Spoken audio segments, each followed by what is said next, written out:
आप जो चाहे कर सकते हैं। उसकी बॉडी से वही अजीब सी खुशबू आ रही थी और उसके शरीर की हरकतें कुछ अलग ही इशारा कर रही थी, जिससे मैं पूरी तरह घबरा गया। मैंने खुद को कंट्रोल करने के लिए अपनी सांस रोक ली और उसे दूर करने की कोशिश की, लेकिन उसकी आंखें धुंधली हो रही थी और उसका शरीर कांपते हुए और करीब आ रहा था। वो बार बार कह रही थी कि टीचर डरिए मत, यहाँ कोई नहीं है, आप जो चाहे कर सकते हैं। मेरा दिल तेजी से धड़कने लगा और मुझे लग रहा था कि मैं खुद पर कंट्रोल खो दूंगा। मैंने तुरंत उसका हाथ पकड़कर उसे जोर से दूर किया और जोर से चिल्लाया कि ये तुम क्या कर रही हो, तुम बाकी लड़कियों जैसी क्यों नहीं हो। मेरे इस सवाल पर वो थोड़ी देर के लिए चुप रही और फिर बोली कि मैं उनसे अलग कैसे हूँ, आपने ऐसा क्यों कहा, अगर आपको कोई प्रॉब्लम है तो बताइए, मैं आपकी मदद कर सकता हूँ। मेरी बात सुनकर उसकी आंखों में अचानक सॉफ्टनेस आ गई और वो धीमी आवाज में बोली कि टीचर फेंक, आप अच्छे इंसान हैं, यहाँ से चले जाइए, आप इस जगह के लिए नहीं बने, ये जगह हेल है। इतना कहते ही उसके चेहरे पर एक्सट्रीम फियर आ गया और वो कांपते हुए बोली कि टीचर फेंक, मैं आपसे रिक्वेस्ट करती हूँ, मुझे जाने दीजिए, नहीं तो मैं मर जाऊंगी। उसकी ये बात सुनकर मेरा दिमाग पूरी तरह हिल गया, क्योंकि कल रात हुआंग जिंग ने भी लगभग यही बात कही थी। मेरे मन में सवाल उठा कि अगर मैं इनके साथ वैसा रिलेशन नहीं बनाऊं जैसा ये चाहती हैं, तो क्या ये सच में मर जाएंगी। ये बात सुनने में रिडिकुलस लग रही थी, लेकिन जो कुछ मैंने कल देखा था उसके बाद मैं इसे कंप्लीटली इग्नोर भी नहीं कर पा रहा था। उस समय मुझे ऐसा महसूस हो रहा था जैसे मैं दो अलग अलग दिशाओं में खींचा जा रहा हूँ और मेरा शरीर बीच से टूटने वाला है। एक तरफ मोरालिटी थी जो मुझे रोक रही थी और दूसरी तरफ ये डर कि अगर मैंने कुछ नहीं किया तो ये लड़की मर जाएगी। मैंने काफी देर तक सोचा, लेकिन इस सिचुएशन का कोई क्लियर सोल्यूशन मुझे नहीं मिला। तभी अचानक बाहर से चेन शियू की आवाज आई कि फाउंडेशन के लीडर्स इंस्पेक्शन के लिए आए हैं, सभी को तुरंत गैदर होना है। उनकी आवाज सुनते ही चेंजिंग रूम में मौजूद लड़कियों के चेहरे ऐसे हो गए जैसे उन्होंने मौत से भी ज्यादा भयानक कुछ सुन लिया हो। वो तुरंत उठी और तेजी से बाहर भाग गई। मैं भी उनके पीछे बाहर आया और सभी को लाइन में खड़ा करने लगा। स्विमिंग पूल के एंट्रेंस पर चेन शियू कुछ लोगों का स्वागत कर रहे थे जो सभी मिडिल एज्ड मैन थे। उनकी नजरें जैसे ही इन लड़कियों पर पड़ी, उनकी आंखों में एक अजीब सी चमक आ गई। वो नजर मुझे जानी पहचानी लगी, क्योंकि बिल्कुल वैसी ही नजर इन लड़कियों की होती थी जब वो मुझे देखती थी, जैसे कोई इंसान नहीं बल्कि कोई ऑब्जेक्ट या टूल देख रहे हो। वो लोग आपस में धीरे धीरे बातें कर रहे थे और संतुष्टि भरी मुस्कान दे रहे थे। थोड़ी फॉर्मल बातें करने के बाद वो वहां से चले गए, लेकिन उनके जाने के बाद मैंने देखा कि सभी लड़कियां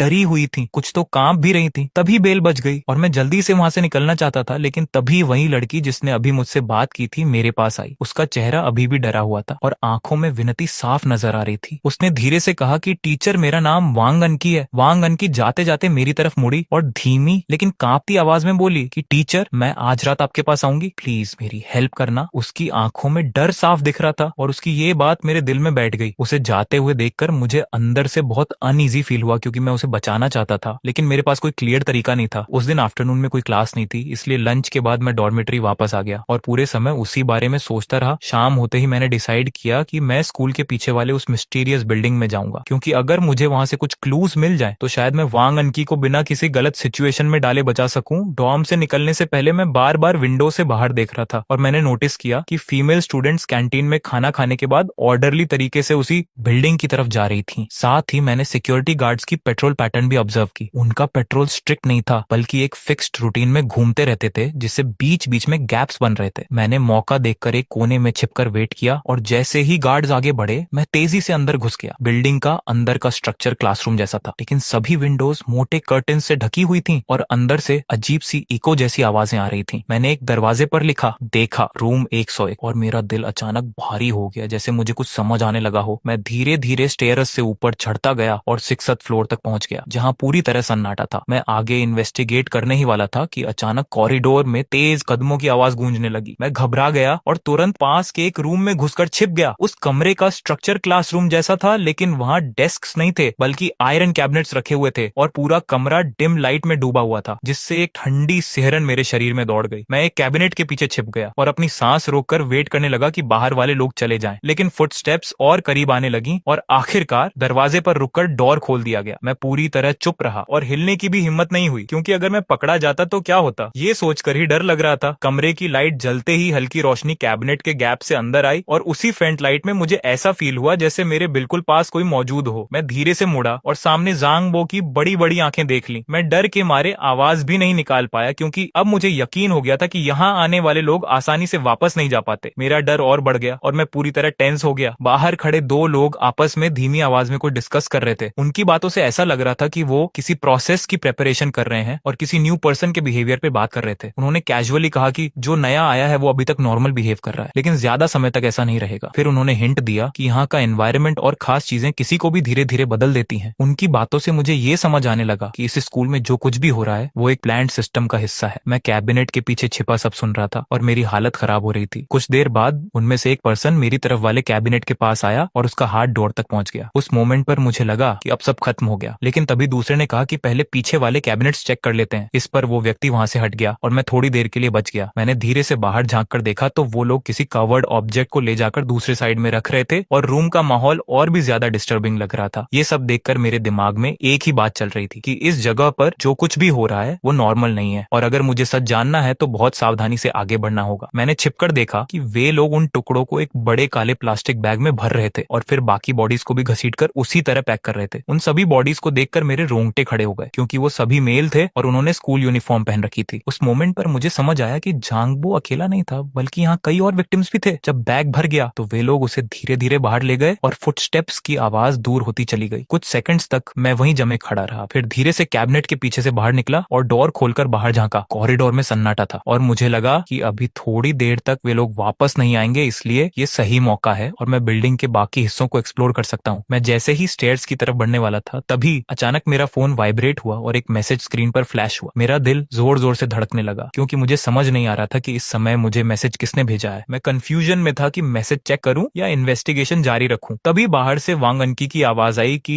टीचर मैं आ गई हूँ। उसकी आवाज सुनते ही मेरा दिल और भी बेचैन हो गया। मैंने अपने हाथ कसकर बंद कर लिया और दिमाग में लगातार वही सवाल घूमने लगा कि अगर मैं इन लड़कियों की बात मानता हूँ तो शायद मैं भी जांगबो जैसा हो जाऊंगा और अगर नहीं मानता तो वांग अनकी मर जाएगी। बाहर से उसकी विनती भरी आवाज आती रही और मैं अंदर स्ट्रगल करता रहा। मैं डोर खोलने ही वाला था कि अचानक उसकी आवाज बंद हो गई, जैसे वो अचानक गायब हो गई हो। मुझे कोई फुटस्टेप्स भी सुनाई नहीं दी जिससे मैं और ज्यादा कंफ्यूज हो गया। तभी बाहर से एक और आवाज आई जो सुनते ही मेरे शरीर में सिहरन दौड़ गई क्योंकि वो चेन शू की आवाज थी। वो बोली कि डोर खोलो। उस मोमेंट पर मैं डर गया क्योंकि मुझे लगा कि शायद वो सब कुछ जान चुकी है और अब मुझे खत्म करने आई है। मैं डोर खोलने की हिम्मत नहीं कर पा रहा था, लेकिन तभी उसने कहा कि मैसेज मैंने ही भेजा था। ये सुनते ही मैंने हेजिटेशन छोड़कर डोर खोल दिया। अंदर आते ही मैंने देखा कि चेन शू के साथ वांग अंकी भी थी, लेकिन वो पूरी तरह अनकॉन्शियस थी। उसकी स्किन लाल पड़ चुकी थी और उसके नीचे कुछ अजीब सा हिलता हुआ महसूस हो रहा था जो काफी डरावना था, लेकिन ऐसा लग रहा था जैसे उसे किसी तरह सप्रेस किया गया हो। और फिलहाल वो शांत थी। चेनशियू आराम से चेयर पर बैठ गई और बोली कि मैंने उसे मेडिसिन दी है, अभी के लिए वो सेफ है। फिर उसने बिना समय बर्बाद किए सीधे कहा कि ये स्कूल एक्चुअली मेड है फाउंडेशन का एक्सपेरिमेंटल साइट है जहाँ एक खास तरह का सब्सटेंस बनाया गया है जिसे वो लोग ग्लटनी सूप कहते हैं। इस सूप को जो लड़कियां लंबे समय तक कंज्यूम करती हैं, 1-2 साल में उनकी बॉडी बेहद अट्रैक्टिव और परफेक्ट हो जाती है, लेकिन इसके साथ एक डेंजरस साइड इफेक्ट भी होता है जो कभी भी एक्टिवेट हो सकता है और जैसे ही वो ट्रिगर होता है उस लड़की की जान चली जाती है। इस इफेक्ट को रोकने के लिए एक स्पेशल फिजिकल इंटरेक्शन की जरूरत होती है जिससे टेम्पोररीली स्टेबिलिटी आ जाती है। यही रीजन है कि इस स्कूल में मेल पी टीचर रखा जाता है। जांगबो भी उसी पर्पस के लिए था, लेकिन जो व्यक्ति इस प्रोसेस में शामिल होता है वो खुद इस ड्रग के टॉक्सिक इफेक्ट को अब्सॉर्ब करने लगता है और अगर ये बार बार हो तो 1 महीने के अंदर उसका शरीर पूरी तरह खराब होकर स्केलेटन जैसा हो जाता है। मैं ये सब सुनकर शॉक में था और समझ नहीं पा रहा था कि कोई ऐसा सिस्टम क्यों बनाएगा जिसमें दोनों तरफ नुकसान ही नुकसान है। मैंने पूछा कि अगर ये इतना डेंजरस है तो फिर फाउंडेशन ये सब क्यों कर रही है। इस पर चेन शू ने एक ठंडी मुस्कान के साथ कहा कि ये ड्रग बेचने के लिए नहीं है बल्कि इन लड़कियों को एक वैल्यूएबल प्रोडक्ट बनाने के लिए है। उनकी सुंदरता और ट्रेनिंग उन्हें एक ऐसी चीज बना देती है जिसे हाई सोसाइटी के लोग स्टेटस सिंबल के रूप में देखते हैं और यही कारण है कि ये लोग ऑर्फन गर्ल्स को टारगेट करते हैं क्योंकि उनके बारे में पूछने वाला कोई नहीं होता। उसकी बात सुनकर मेरे अंदर गुस्सा, डर और बेबसी तीनों एक साथ उमड़ पड़े और मुझे समझ आ गया कि मैं एक बहुत खतरनाक जगह पर फंस चुका हूँ। चेन शू की बातें सुनकर मेरे अंदर गुस्सा उबल पड़ा और मैं खुद को रोक नहीं पाया। मैंने गुस्से में कहा कि ये लोग इंसान नहीं बल्कि दरिंदे हैं जो लड़कियों को एक चीज की तरह इस्तेमाल कर रहे हैं। फिर मैंने सीधे उससे सवाल किया कि उसने मुझे ये सब क्यों बताया और अभी थोड़ी देर पहले मैसेज भेजकर मेरी मदद क्यों की। चेन शू ने मेरी तरफ देखा और शांत आवाज में कहा कि क्योंकि तुम पहले ऐसे टीचर हो जो अपनी लिमिट और मॉरलिटी को होल्ड कर पाए हो और किसी भी स्टूडेंट के साथ गलत रिलेशन में नहीं पड़े। उसने बताया कि उस सूप की स्मेल इंसान के अंदर छुपी डिजायर्स को बाहर खींच लेती है, लेकिन फिर भी मैंने खुद को कंट्रोल किया। इसका मतलब है कि मेरे अंदर अभी भी कॉन्शियस जिंदा है, इसलिए वो चाहती है कि मैं उसके साथ मिलकर इस पूरे सिस्टम को खत्म करने में हेल्प करूं। मैंने तुरंत हाँ नहीं कहा बल्कि उससे पूछा कि वो किसी और को क्यों नहीं चुनती। इस पर उसने बताया कि यहाँ के बाकी लोग पूरी तरह ब्रेन वॉश्ड हो चुके हैं और अपनी इंसानियत तक बेच चुके हैं। मैं ही अलग हूँ और अगर मैंने उसकी मदद नहीं की तो मेरा अंत भी बाकी लोगों जैसा ही होगा क्योंकि यहाँ इतना कुछ जानने के बाद कोई भी जिंदा नहीं छोड़ा जाता। उसकी बातों ने मुझे मजबूर कर दिया और मुझे समझ आ गया कि अब मेरे पास चॉइस नहीं है, या तो मैं उसके साथ मिलकर इस जगह को खत्म करूं या फिर खुद खत्म हो जाऊं। मैंने धीरे से सिर हिलाकर उसकी बात मान ली। इसके बाद उसने अपना पूरा प्लान बताया कि अगले दिन सीनियर स्टूडेंट्स को पूरी तरह तैयार किया जाएगा और कुछ पावरफुल लोग यहाँ आएंगे जहाँ उनका ऑक्शन जैसा इवेंट होगा। उस समय पूरी सिक्योरिटी वहीं कॉन्सेंट्रेट रहेगी और बिल्डिंग के टॉप फ्लोर पर वो रूम है जहाँ इस पूरे सिस्टम का डेटा, रिकॉर्ड्स और प्रूफ्स रखे गए हैं। अगर हम वो डेटा हासिल कर लें और इंटरनेट के थ्रू उसे बाहर फैला दें तो ये पूरा नेटवर्क एक्सपोज हो सकता है, लेकिन वो खुद डायरेक्ट इसमें शामिल नहीं हो सकती क्योंकि उसकी पोजीशन ऐसी है कि उस पर तुरंत शक होगा। इसीलिए ये काम मुझे करना होगा। उसने मेरी आंखों में देखते हुए सख्त टोन में कहा कि इस बार मुझे हर हाल में सक्सेस होना होगा, क्योंकि अगर मैं फेल हुआ तो ना सिर्फ मैं मर जाऊंगा बल्कि वो भी बच नहीं पाएगी। मैंने एक पल के लिए उससे पूछा कि वो खुद ये सब क्यों कर रही है जब वो यहाँ आराम से पावर और स्टेटस के साथ जी सकती है। कुछ सेकंड्स के लिए वो चुप रही और उसकी आंखों में हल्की नमी दिखाई दी। फिर उसने बस इतना कहा कि क्योंकि वो भी एक औरत है। अगले दिन सुबह मुझे बताया गया कि स्कूल में कोई इंपॉर्टेंट इवेंट है और मुझे डॉर्मिट्री में ही रहना होगा। मुझे अंदर से लॉक कर दिया गया, लेकिन चेन शू ने पहले ही बता दिया था कि इलेक्ट्रॉनिक लॉक एक तय समय पर खुद खुल जाएगा। मैं विंडो से बाहर देख रहा था और मैंने कई लग्जरी कार्स को स्कूल में एंटर करते देखा। कुछ चेहरे ऐसे थे जिन्हें मैंने पहले सिर्फ टीवी पर देखा था। जैसे ही आखिरी कार अंदर गई और मेन हॉल का डोर बंद हुआ, तभी मेरे रूम का इलेक्ट्रॉनिक लॉक बीप की आवाज के साथ खुल गया। मैंने तुरंत डोर खोला और बिना समय गंवाए उस बिल्डिंग की तरफ भागा। रास्ते में कुछ गार्ड्स अभी भी मौजूद थे, लेकिन मैंने सावधानी से उनकी नजरों से बचते हुए अंदर एंट्री कर ली। मैं तेजी से स्टेयर्स चढ़ते हुए टॉप फ्लोर तक पहुंचा और उस रूम की तरफ बढ़ा जहां डेटा स्टोर था। चेन शू ने मुझे पासवर्ड पहले ही बता दिया था और मुझे बस डोर खोलकर वो डेटा हासिल करना था। लेकिन जैसे ही मैं कॉरिडोर के एंड पर पहुंचा, मेरे कदम रुक गए क्योंकि वहां रूम के बाहर दो फीमेल सिक्योरिटी गार्ड्स खड़ी थीं और उनकी नजरें सीधे मुझ पर टिकी हुई थीं। उस पल मुझे एहसास हुआ कि असली चैलेंज अब शुरू होने वाला है। मेरे सामने खड़ी उन दोनों गार्ड्स को देखकर मैं अंदर से हिल गया क्योंकि चेन शू ने कहा था कि यहाँ कोई गार्ड नहीं होगा। लेकिन अब सिचुएशन पूरी तरह बदल चुकी थी और जैसे ही वो दोनों मेरी तरफ तेजी से बढ़ी, मुझे समझ आ गया कि अब पीछे हटने का कोई रास्ता नहीं है। मैंने सोचा था कि मैं आसानी से उन्हें हैंडल कर लूंगा, लेकिन अगले ही पल मेरी ये गलतफहमी टूट गई क्योंकि उनके मूव्स बेहद फास्ट और पावरफुल थे। अगर मुझे थोड़ा बहुत फाइटिंग का एक्सपीरियंस ना होता तो शायद वो मुझे उसी वक्त काबू कर लेती। मैंने पूरी ताकत से खुद को बचाने की कोशिश की, लेकिन फिर भी मैं उनके सामने कमजोर पड़ रहा था। कई बार मुझे चोट लगी और मेरा बैलेंस बिगड़ता जा रहा था। मुझे साफ महसूस हो रहा था कि अगर ये फाइट ऐसे ही चलती रही तो मैं ज्यादा देर तक टिक नहीं पाऊंगा और मेरी रेजिस्टेंस खत्म हो जाएगी। तभी अचानक मेरे दिमाग में चेन शू की वार्निंग फ्लैश हुई, जिसमें उसने कहा था कि डोर लॉक का पासवर्ड ध्यान से याद रखना, क्योंकि अगर गलत पासवर्ड डाला तो एक खास सिस्टम एक्टिवेट हो जाएगा। मैंने दांत भींचे और खुद को मेंटली पुश किया। फिर मौका देखकर तेजी से डोर की तरफ भागा और बिना सोचे एक रैंडम पासवर्ड एंटर कर दिया। जैसे ही सिस्टम ने लो अलार्म की आवाज निकाली, छत से एक गैस रिलीज होने लगी। वो दोनों गार्ड्स एक पल के लिए शॉक में आ गईं और तुरंत बाहर निकलने की कोशिश करने लगी। लेकिन उस मोमेंट पर मैंने डिसाइड कर लिया था कि अब मैं पीछे नहीं हटूंगा। भले ही मैं उन्हें सीधे फाइट में नहीं हरा सकता था, लेकिन मैंने स्विमिंग ट्रेनिंग के दौरान अपनी ब्रीदिंग कंट्रोल करना सीखा था और मेरी लंग कैपेसिटी नॉर्मल लोगों से काफी ज्यादा थी। मुझे पूरा यकीन था कि मैं इस सिचुएशन में उनसे ज्यादा देर तक टिक सकता हूँ। मैंने तुरंत उन्हें पकड़कर रोके रखा और खुद अपनी सांस रोक ली। उन्होंने मुझे छुड़ाने के लिए पूरी ताकत लगाई, लेकिन मैं चुपचाप उन्हें पकड़कर खड़ा रहा। समय धीरे धीरे बीतता गया और उनकी ताकत कम होने लगी। आखिरकार उनकी बॉडी वीक पड़ गई और वो धीरे धीरे जमीन पर गिर गई। उस मोमेंट पर मैंने अपनी आखिरी बची हुई एनर्जी से खुद को संभाला और तुरंत सही पासवर्ड डालकर डोर खोल दिया। जैसे ही मैं अंदर पहुंचा और डोर बंद किया, मैंने गहरी सांस ली और फ्रेश एयर मेरे अंदर गई। मैं वहीं जमीन पर बैठ गया और कुछ देर तक खुद को काम करने की कोशिश करता रहा। फिर मेरी नजर सामने रखे कंप्यूटर सिस्टम पर पड़ी और मुझे याद आया कि मेरा असली काम अभी शुरू होना बाकी है। कमरे के बाहर की हलचल से साफ लग रहा था कि यहाँ की एक्टिविटी ने ऑडिटोरियम में मौजूद लोगों को अलर्ट कर दिया है, क्योंकि मुझे दूर से गाड़ियों के हॉर्न और लोगों की चीखने की आवाजें सुनाई देने लगी। मैंने बिना समय गंवाए तुरंत कंप्यूटर ऑन किया, यूएसबी ड्राइव निकाली और डेटा कॉपी करना शुरू कर दिया। तभी अचानक मेरा फोन बजा और दूसरी तरफ चेन शू की घबराई हुई आवाज आई कि जल्दी बिल्डिंग से बाहर निकलो। मैं उसे जवाब दे पाता उससे पहले ही पूरा बिल्डिंग जोर से हिलने लगा और अगले ही पल ऊपर से तेज आग की लपटें निकलने लगी। मैंने घबराकर कंप्यूटर की स्क्रीन देखी तो उसमें दिख रहा था कि डेटा ट्रांसफर कंप्लीट होने में अभी 5 मिनट बाकी हैं, लेकिन अगर मैं यहीं रुकता हूं तो शायद 5 मिनट तक जिंदा नहीं रह पाऊंगा। मेरी नजरें बार बार कंप्यूटर और दरवाजे के बीच घूम रही थी। दिल जोर जोर से धड़क रहा था, क्योंकि अगर मैं अभी भाग जाता तो शायद इस पूरे सच को दुनिया के सामने लाने का मौका हमेशा के लिए खो देता, और अगर रुकता तो मौत सामने खड़ी थी। मैंने गुस्से में टेबल पर जोर से हाथ मारा और खुद से कहा कि जो होगा देखा जाएगा। धीरे धीरे आग पूरे कमरे में फैलने लगी, लेकिन मैं अपनी जगह से नहीं हिला। मेरे दिमाग में हुआंग जिंग और वांग अंकी के चेहरे घूमने लगे और उसी पल मैंने फैसला कर लिया कि मैं एक टीचर हूँ और मुझे अपने स्टूडेंट्स के लिए खड़ा होना ही होगा। मैंने फोन उठाया और चेन शू से कहा कि मैं यहाँ से नहीं जा सकता, तुम नीचे आओ, मैं तुम्हें यूएसबी दे दूंगा। इतना कहकर मैंने कॉल कट कर दी। समय धीरे धीरे गुजर रहा था और आग ने कमरे को पूरी तरह घेर लिया था। चारों तरफ घना धुआं भर गया था, लेकिन मैं फिर भी कंप्यूटर के पास डटा रहा और खुद को बचाते हुए उसे प्रोटेक्ट करने की कोशिश करता रहा। स्क्रीन पर 2 मिनट बाकी थे, लेकिन मुझे लग रहा था कि मैं अब ज्यादा देर तक नहीं टिक पाऊंगा। आसपास का तापमान बढ़ता जा रहा था और हर सांस लेना मुश्किल हो रहा था। इसलिए मैंने सांस रोक ली, क्योंकि हल्की सी सांस भी मुझे खांसने पर मजबूर कर देती और शायद वहीं खत्म कर देती। एक एक पल जैसे घंटों के बराबर लग रहा था। अचानक जोर की आवाज आई और छत का एक हिस्सा टूटकर कंप्यूटर टेबल पर गिरने लगा। मैंने पूरी ताकत लगाकर उसे रोका और पास रखे कैबिनेट का सहारा लेकर खुद को संभाला। मेरी स्किन जल रही थी और दर्द इतना ज्यादा था कि मैं उसे महसूस भी नहीं कर पा रहा था। मैं बस यही सोच रहा था कि किसी तरह ये डेटा ट्रांसफर पूरा हो जाए। फिर आखिरकार कंप्यूटर से एक हल्की सी साउंड आई और ट्रांसफर कंप्लीट हो गया। उस मोमेंट पर मैंने तुरंत यूएसबी निकाली और विंडो की तरफ भागा। नीचे देखा तो चेन शू और कुछ लड़कियां मुझे इशारे कर रही थी। मैंने नोटिस किया कि हर फ्लोर के बाहर एसी यूनिट्स लगे हुए हैं और अगर मैं सही से जंप करूं तो एक एक करके नीचे उतर सकता हूं। सर्वाइवल की आखिरी उम्मीद के साथ मैंने खुद को संभाला, यूएसबी पॉकेट में रखी और विंडो से बाहर निकलकर पास वाले एसी पर कूद गया। वो हिला जरूर, लेकिन टूट नहीं पाया। फिर मैंने नीचे देखा और धीरे धीरे एक एक करके उतरने लगा। तीसरे फ्लोर तक सब ठीक चला, लेकिन अचानक एक एसी का सपोर्ट टूट गया और मैं बैलेंस खो बैठा। मैं सीधे नीचे गिरने लगा और मुझे लगा अब सब खत्म हो गया। मैंने आंखें बंद कर ली, लेकिन अगले ही पल मुझे लगा जैसे किसी ने मुझे पकड़ लिया हो। जब मैंने आंखें खोली तो देखा कि नीचे चेन शू और बाकी लड़कियां हाथ पकड़कर एक चेन बनाकर खड़ी थीं और उन्होंने मुझे बीच में पकड़ लिया था। चेन शू की आंखों में आंसू थे और वो रोते हुए कह रही थी कि हम सफल हो गए। दूर से पुलिस सायरन की आवाज आ रही थी